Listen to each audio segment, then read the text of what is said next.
구약 성경 698쪽 역대하 31장을 교독하겠습니다. 이 모든 일이 끝나며 거기에 있는 이스라엘 무리가 나가서 유다 여러 성읍에 이르러 주상들을 깨뜨리며 아세라 목상들을 찍으며 유다와 베냐민과 에브라임과 므낫세 온 땅에서 산당들과 제단들을 제거하여 없애고 이스라엘 모든 자손이 각각 자기들의 본성 기업으로 돌아갔더라. 히스기야가 제사장들과 레위 사람들의 반열을 정하고 그들의 반열에 따라 각각 그들의 직임을 행하게 하되 곧 제사장들과 레위 사람들에게 번제와 화목제를 드리며 여호와의 휘장문에서 섬기며 감사하며 찬송하게 하고 또 왕의 재산 중에서 얼마를 정하여 여호와의 율법에 기록된 대로 번제 곧 아침과 저녁의 번제와 안식일과 초하루와 절기에 번제에 쓰게 하고 또 예루살렘에 사는 백성을 명령하여 제사장들과 레위 사람들 몫을 음식을 주어 그들에게 여호와의 율법을 힘쓰게 하라 하니라. 왕의 명령이 내리자 곧 이스라엘 자손이 곡식과 포도주와 기름과 꿀과 밭의 모든 소산의 첫 열매들을 풍성히 드렸고 또 모든 것의 11조를 많이 가져왔으며 유다 여러 성읍에 사는 이스라엘과 유다 자손들도 소와 양의 11조를 가져왔고 또 그들의 하나님 여호와께 구별하여 드릴 성물의 11조를 가져왔으며 그것을 쌓아 여러 더미를 이루었는데 셋째 달에 그 더미들을 쌓기 시작하여 일곱째 달에 마친지라. 히스기야와 방백들이 와서 쌓인 더미들을 보고 여호와를 송축하고 그의 백성 이스라엘을 위하여 축복하니라. 히스기야가 그 더미들에 대하여 제사장들과 레위 사람들에게 물으니 사독의 족속 대제사장 아사랴가 그에게 대답하여 이르되 백성이 예물을 여호와의 전에 드리기 시작함으로부터 우리가 만족하게 먹었으나 남은 것이 많으니 이는 여호와께서 그의 백성에게 복을 주셨음이라. 그 남은 것이 이렇게 많이 쌓였나이다. 그때에 히스기야가 명령하여 여호와의 전 안에 방들을 준비하라 하므로 그렇게 준비하고 성심으로 그 예물과 11조와 구별한 물건들을 갖다 두고 레위 사람 고나냐가 그 일의 책임자가 되고 그의 아우 시므이는 부책임자가 되며 여이엘과 아사시야와 나핫과 아사헬과 여리못과 요사밧과 엘리엘과 이스마기야와 마핫과 분하야는 고나냐와 그의 아우 시므이의 수하에서 보살피는 자가 되니 이는 히스기야 왕과 하나님의 전을 관리하는 아사랴가 명령한 바이며 동문지기 레위 사람 임나의 아들 고레는 즐거이 하나님께 드리는 예물을 맡아 여호와께 드리는 것과 모든 지성물을 나눠주며 그의 수하의 에덴과 미냐민과 예수아와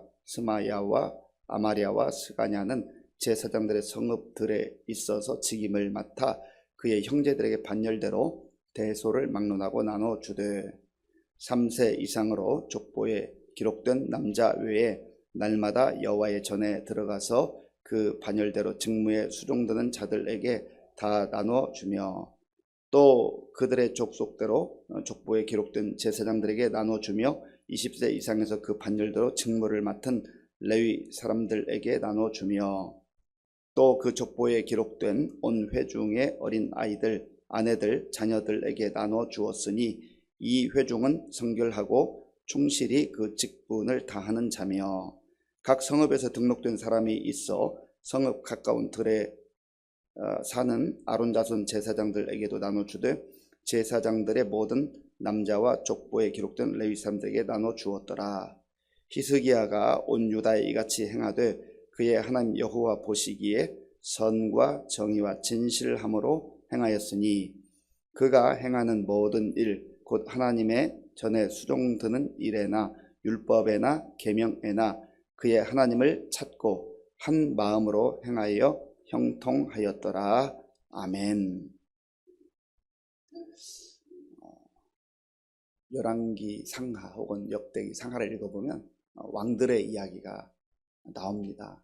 우리가 계속해서 역대기에서는 남유다 속했던 왕들, 20명의 왕들에 대한 그러한 생애를 살펴보고 있습니다.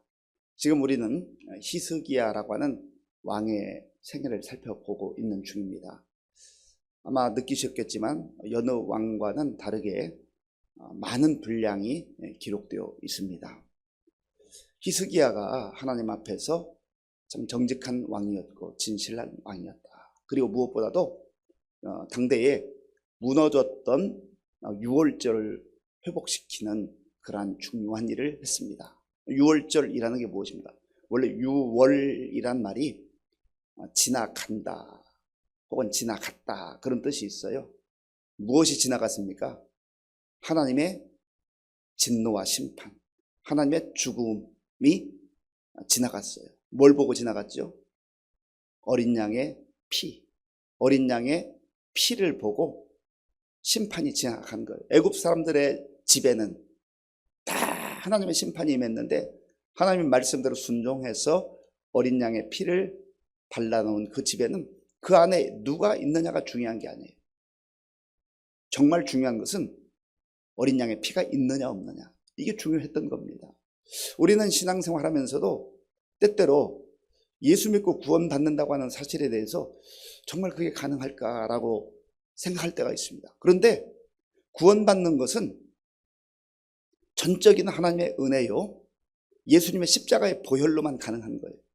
예수님을 통해서만 구원받는 겁니다. 다른 길이 없어요. 예수 믿고 구원받은 주의 자녀들이, 주의 백성들이 너무 감사해서, 너무 감격해서, 너무 행복해서 이제는 죄와 짝하여 살지 않고 다르게 살아야 되겠구나, 하나님의 구원받은 백성답게 살아야 되겠구나, 그렇게 해서 우리의 삶이 달라지기 시작하는 겁니다. 그러니까 중요한 것은 영적으로 태어나는 거예요. 영적으로 구원 얻는, 이게 우선이라고 죠.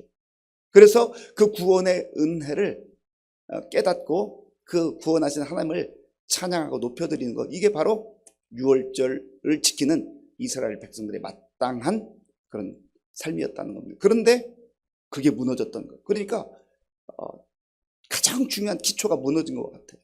히스기야가 왕으로서 자기 자신도 하나님을 잘 섬기고 경외했지만 중요한 것은 그 이스라엘 백성 공동체가 구원의 하나님을 다시금 바라보게 한 거예요.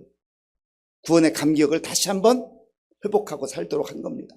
그러니 얼마나 기뻤겠어요. 얼마나 감사했겠어요. 어제 말씀에서도 봤습니다마는 기쁨과 찬송이 흘러넘치는 거예요. 예수 잘 믿는다는 것은 기뻐하는 거예요. 사도 바울도 항상 기뻐하라 그랬잖아요.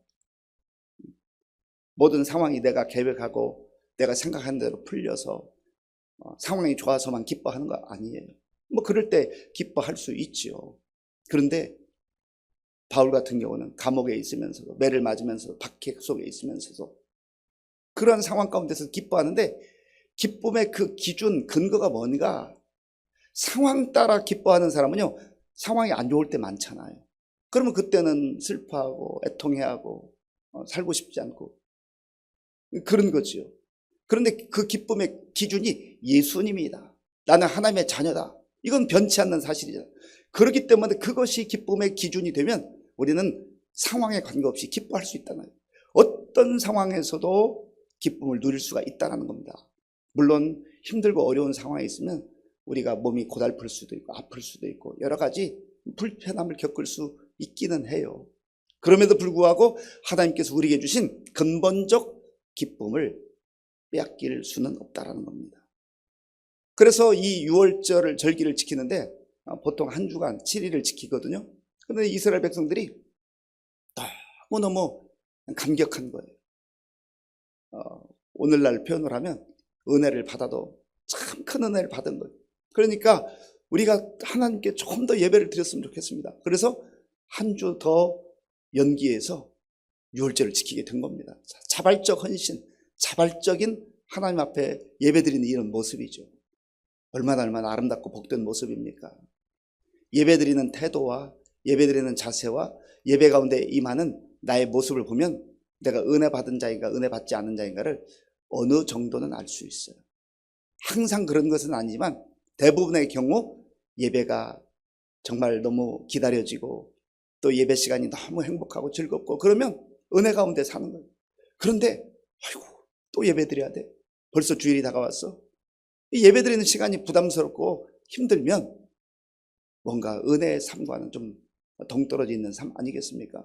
그런 면에서 다양한 부분들이 있지만 예배를 통해서 우리의 영적 상태를 한번 진단해 볼 수 있다라는 겁니다. 오늘 본문은 이 모든 6월절 이제 축제, 또 감사, 찬양, 경배 이 모든 일이 끝난 후에 있었던 이야기입니다. 1절 말씀을 제가 읽겠습니다.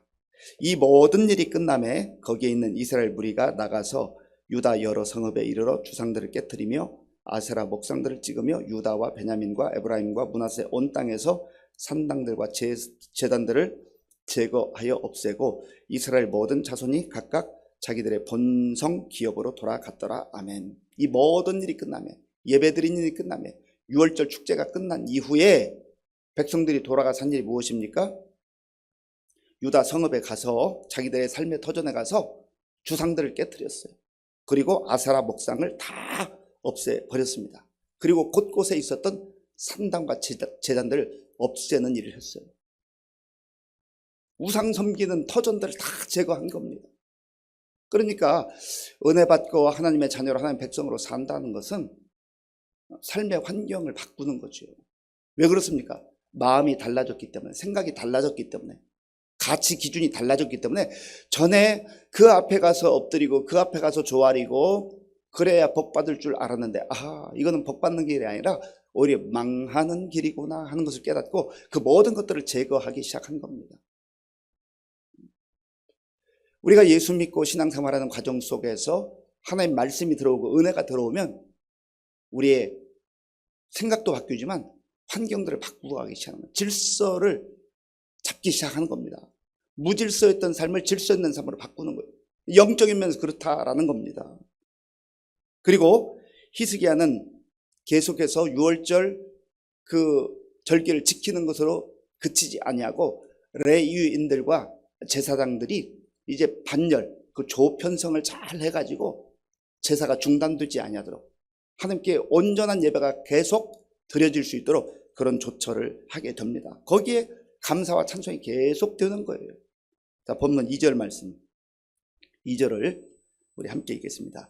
히스기야가 제사장들과 레위 사람들의 반열을 정하고 그들의 반열에 따라 각각 그들의 직임을 행하게 하되 곧 제사장들과 레위 사람들에게 번제와 화목제를 드리며 여호와의 휴장문에서 섬기며 감사하며 찬송하게 하고 아멘.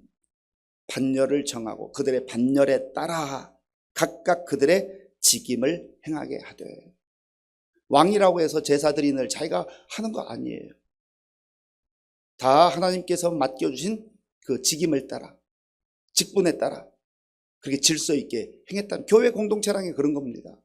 교회 공동체, 물론 달란트를 많이 받고 은사가 많은 사람이 더 많은 것을 섬길 수 있지만, 그러나 정말 건강한 공동체, 좋은 공동체, 성숙한 공동체는 많은 사람들이, 공동체 지체들이 각각 직임에 따라서 질서 있게 섬기는 그 공동체가 건강한 공동체가 되는 겁니다.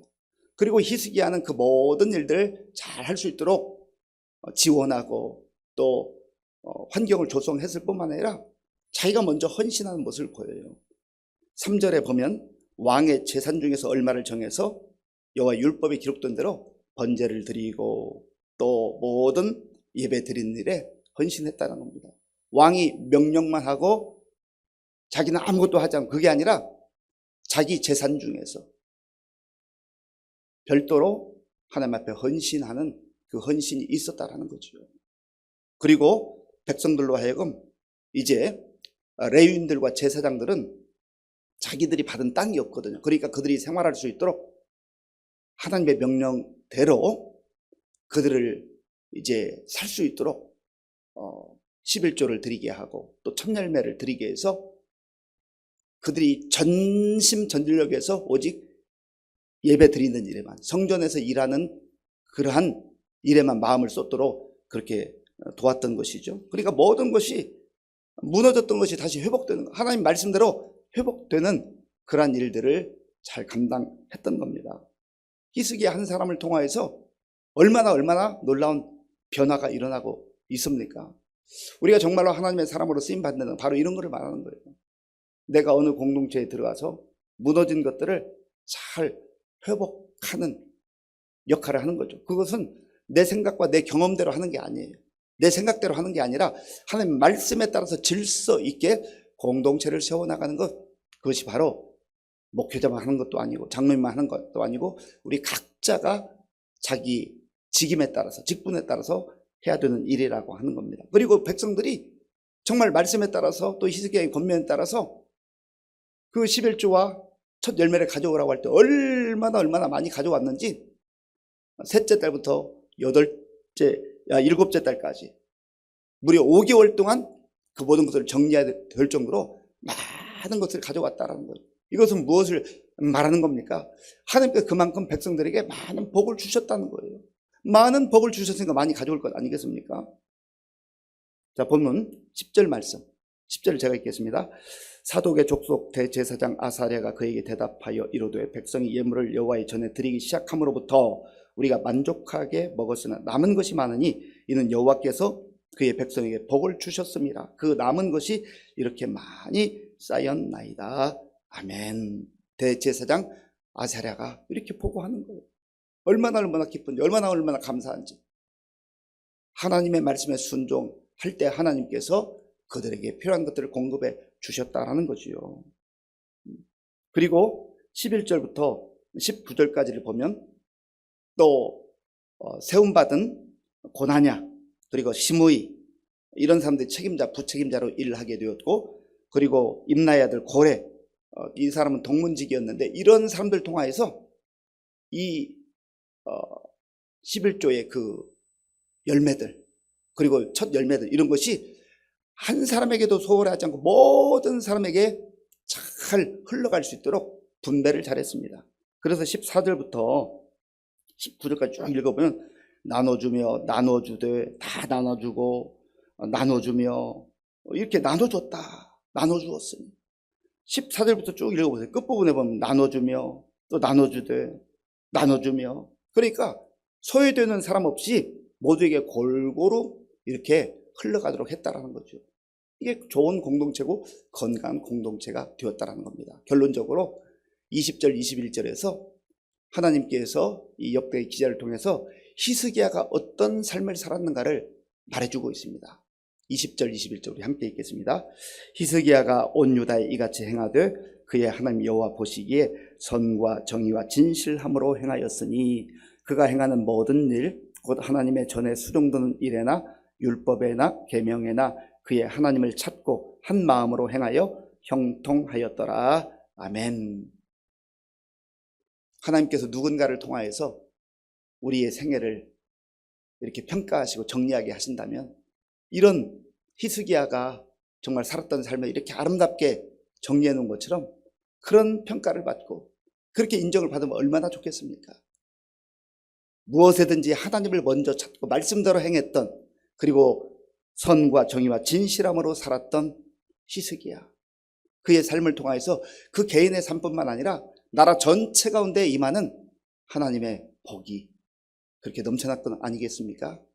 바라기는 히스기야의 그 삶처럼 우리도 그렇게 살기를 소원하는 겁니다. 우리도 그렇게 공동체를 세워나가는 그런 믿음의 사람이 될 수 있기 위해서 기도하고 하나님 앞에 간청할 때 하나님은 우리도 그렇게 아름다운 삶으로, 복된 삶으로 이끌어 주시고 인도해 주실 줄로 믿습니다. 아버지 하나님 감사합니다. 오늘 말씀을 통해서 히스기야 한 사람이 하나님을 경외하고 하나님 앞에 겸손히 엎드릴 때에 공동체가 큰 복을 받는 것을 보았습니다. 무너진 제단이 세워지고 오히려 버젓이 세워졌던 우상들과 산당들이 다 제거되는 모습을 보았습니다. 하나님, 우리의 영적인 삶이 질서 있게 하시고 정말 하나님 은혜 가운데 풍성한 삶을 누리게 하시며, 또 누구에게도 어떤 한 사람에게도 소유됨이 없이 그 하나님의 흘러가는 복된 삶이 우리를 통하여서 공동체 가운데 있게 하여 주시옵소서. 예수님의 이름으로 기도하옵나이다. 아멘.